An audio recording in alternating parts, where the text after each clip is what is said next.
Now, we know Rio is famous for its parties, but now as fans from all over the world gather on to cheer their teams, demonstrators are intent on making their voices heard too. And ABC's Matt Gutman has more on the protests of Rio. Matt, they were hard to miss yesterday in the streets of Rio.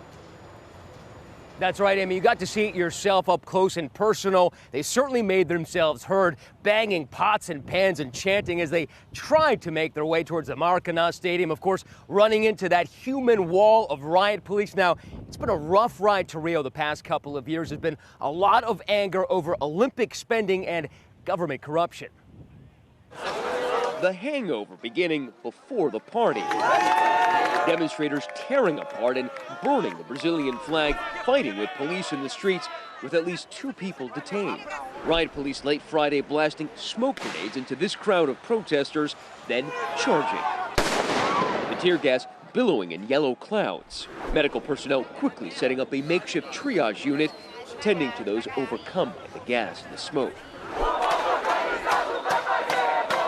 The protesters trying to make their way to the Maracanã Stadium barely an hour before the opening ceremony, but they were flanked by an army of security personnel. Soldiers patrolling the streets, armored cars straddling the medians, and motorcycle cops parading down avenues.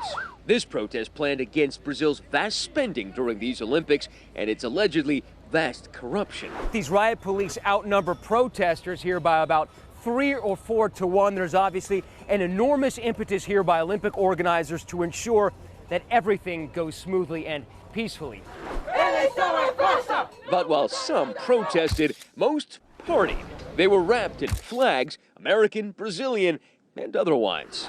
The city of the Carnival swaying to the music, broadcast on jumbo screens across the city. This is pretty much as close as you can get to the ceremony without having a ticket. Of course, there's a party out here, and no party in Rio would be complete without a little bit of samba. The celebration in this city of samba just getting started.